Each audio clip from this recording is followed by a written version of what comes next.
नमस्कार, आपण पाहता रयत संवाद न्यूज चॅनल। स्थानिक स्वराज्य संस्था निवडणुकीत स्थानिक पातळीवर युती करण्याचा अधिकार स्थानिक नेत्यांना दिल्याची पत्रकार परिषदेत वंचितचे युवा नेते सुजात आंबेडकरांची माहिती। महाराष्ट्रभर आपला युवा एल्गार सभाचा प्रोग्राम सगळीकडे चालू आहे आणि त्याच्याचबरोबर समन्वय विद्यार्थी आंदोलनाचा मीटिंग चालू आहे। त्याच अनुषंगाने आज अक्कलकोटमध्ये सभा झाली होती। येणाऱ्या स्थानिक स्वराज्य संस्था पक्ष अंतर्गत बैठकी आणि त्याचबरोबर एक कार्यकर्ता मेळावा या स्वरूपाचा एक कार्यक्रम आज आम्ही अक्कलकोट येथे पार पाडला आहे। याचाच लागून आपले काही प्रश्न असतील तर आपण विचारू शकतो। साहेब, येणाऱ्या स्थानिक स्वराज्य संस्थेच्या निवडणुकीत वंचित बहुजन आघाडीचा काय अजेंडा असेल? नेमके एमआयएम बरोबर युती असेल का कोणते आणखीन पक्षासोबत घेऊन वंचित बहुजन आघाडी निवडणूक लढवणार? येणाऱ्या स्थानिक स्वराज्य संस्थांमध्ये वंचित बहुजन आघाडी पूर्ण ताकदीने लढून जिंकण्याचा आमचा अजेंडा आहे। बाळासाहेब आंबेडकरांनी त्यांची भूमिका बऱ्याच वेळा स्पष्ट केलेली आहे की भाजप आणि भाजप सोडून जे मित्रपक्ष आहेत, म्हणजे भाजपचे मित्रपक्ष अजित पवारांची राष्ट्रवादी आणि एकनाथ शिंदेची शिवसेना, हे तीन पक्ष सोडून आम्ही कोणाशीही युती करू शकतो आणि हे युती करायचे अधिकार स्थानिक बॉडीजकडे, म्हणजे जिल्ह्याच्या बॉडींकडे आणि शहरांच्या बॉडींकडे आहेत आणि ते लोकल पातळीवरती युती करून लढवले। ज्या ठिकाणी युती होणार ना त्या ठिकाणी वंचित स्वबळावरतीच निवडणूक लढवेल पूर्ण ताकदीने। बंजारा समाजाचं देखील राज्यभरात विविध ठिकाणी आंदोलन निघत आहे की एसटीमधून आरक्षण मिळावं, त्याबाबतीत वंचित बहुजन आघाडीचा स्टँड काय असेल? हे बघा, वंचित बहुजन आघाडीने बंजारा समाजाबद्दल खूप स्पष्टपणे नेहमीच भूमिका घेतली। एवढंच नाही तर वंचित बहुजन आघाडीचा एक तांडा सामू चालो नावाचा एक कार्यक्रम आणि एक अधिवेशन सुद्धा वंचित बहुजन आघाडीने बंजारा समाजासाठी केलं।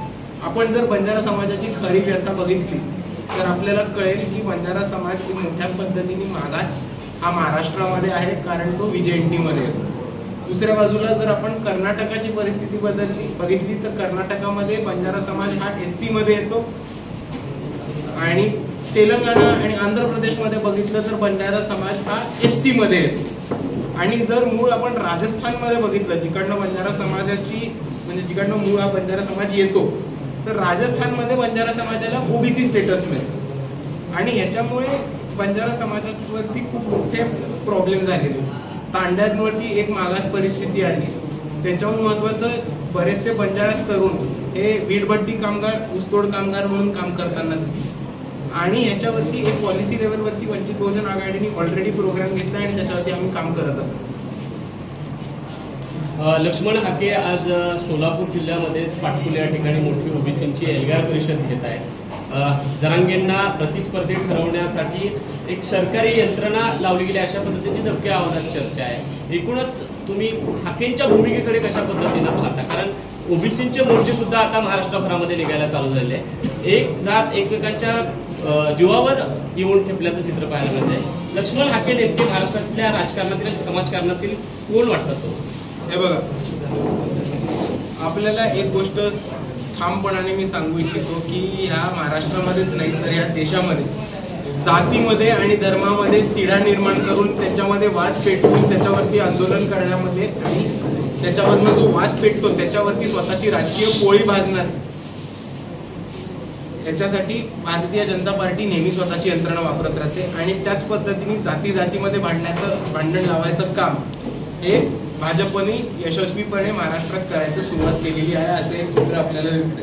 आधी हिंदू मुस्लिम, मग त्याच्यानंतर दलित वर्सेस मराठा आणि आता मराठा वर्सेस OBC, असं एक मोठं चित्र भाजपने ठिकठिकाणी जातीमध्ये भांडण लावून उभं केलेलं दिसतं। पण तुमच्या प्रश्नाचं ठराविक उत्तर द्यायचं असेल तर जेव्हा मागची लक्ष्मण हाकेंची जी सभा होती, ज्याच्यावरती बाळासाहेब आंबेडकरांनी फोनवरती 1-2 मिनिटाचं भाषण दिलं होतं, ते भाषण जर आपण ऐकलं तर ते अतिशय महत्त्वाचं ठरेल। जिकडे त्यांनी म्हटलं होतं की आता OBC समाजाला जागृत होऊन स्वतःच्या आरक्षणासाठी आणि हक्कासाठी लढायची गरज आहे आणि OBC समाजाने पण हे समजून घेतलं पाहिजे की आत्ताचं जे भाजप सरकार जे आहे त्यांनीच हा GR पास केलाय ज्याच्यामधनं OBCचं आरक्षण, मराठ्यांना आरक्षण हे OBC कोट्यामधनं मिळणार आहे। तर OBCंना आता स्वतःच्या हक्कासाठी, न्यायासाठी जागून लढायला लागणार। लक्ष्मण हाकेच्या आजच्या सभेमध्ये बाळासाहेबांचा सुद्धा फोटो त्या ठिकाणी वापरलेला आहे, मात्र लक्ष्मण हाके ज्या पद्धतीची भूमिका घेतली ती बाळासाहेबांची सुसंगत आहे का, काय वाटतं? हे बघा, बाळासाहेब त्यांची नेहमी भूमिका मांडत राहतात आणि बाळासाहेब त्यांच्या भूमिकेने मांडत राहतात. लक्ष्मण हाके बाळासाहेबांच्या भूमिकेवरती येत आहेत का हा प्रश्न तुम्हाला बघायचा आहे, तो आम्हाला पण बघायचा आहे. पण त्यांची भूमिका आहे त्यांची भूमिका आहे. बाळासाहेबांची भूमिका ही ओबीसीसाठी आणि बहुजनांसाठी नेहमीच प्रामुख्याची राहिलेली आणि ती त्याच पद्धतीची.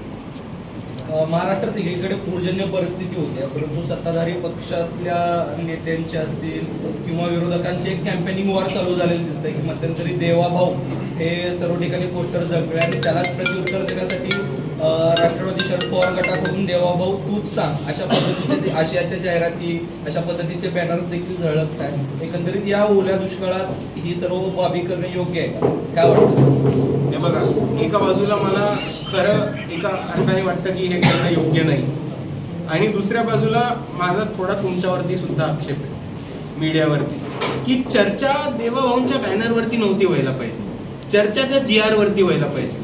3 कायदेतज्ञ बोलवून हा GR सुप्रीम कोर्टमध्ये टिकणार आहे का, सुप्रीम कोर्टाच्या ज्या अटी होत्या त्या ह्या GR मध्ये पूर्त झाल्या आहेत का, सुप्रीम कोर्टने जो डेटा मागितला होता तो या GR मध्ये दिला आहे का, हा चर्चा करणं जास्त महत्वाचं आहे. जी मीडियाची जबाबदारी आहे, जी मीडिया पण कमी पडते असं मला वाटतं. उद्धव ठाकरे यांनी मागे काही दिवसापूर्वी आपण जर बघितलं तर विधानसभेच्या अगोदर बाळासाहेबांसोबतची युती केलेली होती, मात्र ती पण पुढे फार काळ टिकली नाही. आता ते स्वतःच्या भावाला टाळीला टाळी देतो म्हणतायत. मात्र सध्या राज ठाकरे जे आहेत ते आता वेगळ्याच भूमिकेमध्ये आपल्याला पाहायला मिळत आहेत.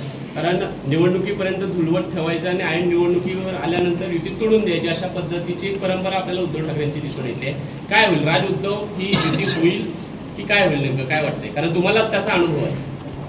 हे बघा, आमच्या युतीबद्दल बोलायचं झालं तर मी परत एकदा स्पष्ट करतो, आमची युती ही प्रबोधनकार ठाकरेंच्या शिवसेनेच्या विचारांची झाली.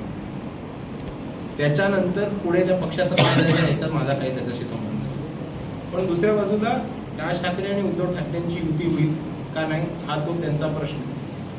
वंचित समूहांना त्यांचे प्रश्न त्यांचे प्रामुख्याने माहिती आहेत, वंचित समूहांना त्यांच्या अडचणी माहिती आहेत आणि ह्या ट्रॅपमध्ये ते अडकणार नाहीत आणि युती झाली की नाही झाली आणि वंचित समूहांच्या जीवन मरण्याच्या प्रश्नांवरती काही फरक पडणार नाही. हे तमाम तळागाळातल्या वंचित समूहांना कळले, त्याच्यामुळे याच्याकडे कोणी लक्ष पण नाही देत. एका बाजूला ही 2 ठाकरे बंधू एकत्र येण्याची चर्चा सुरू असताना वंचित बहुजन आघाडीमधलाच एक घटक आपण त्याला म्हणूयात रिपब्लिकन सेना, आंबेडकर घराणं मात्र फुटताना दिसत आहे. आनंदराज आंबेडकरांनी उपमुख्यमंत्री शिंदेबरोबर युती केलेली आहे. एका वेगळ्या पद्धतीनं समाजामध्ये मेसेज जातो. पुन्हा एकदा आंबेडकरी कुटुंबियाला एकत्र आणण्यासाठी तुम्ही आता या पुढल्या पिढीचे शिलेदार म्हणून काही भूमिका घेणार आहात, काही पाऊल उचलणार? हे बघा, आंबेडकरवादी चळवळ एकच आहे आणि आंबेडकरवादी विचार हे एकच आहे. वंचित बहुजन आघाडी एका राजकीय पक्ष आहे आणि तो त्या राजकीय पक्ष त्याच्या वाटचालीने चालत राहतो आणि आमची धोरणं आमचे विचार हे आम्हाला पक्के. आणि त्याच्या पुढे मी जाऊन हे पण सुद्धा सांगू इच्छितो की आपण जर बघितलं तर 99% आंबेडकरवादी चळवळ ही वंचित बहुजन आघाडी बरोबर आहे आणि ते बाळासाहेबांच्या विचारांना आणि भूमिकेला मांडणार आहे. मात्र काकांना परत सोबत आणण्यासाठी तुम्ही पुतणे म्हणून काही प्रयत्न करणार? हे बघा, काका आमच्या सोबत होतेच, काका कधी दूर गेले नव्हते. एक राजकीय विचार वेगळा असू शकतो पण घर एक.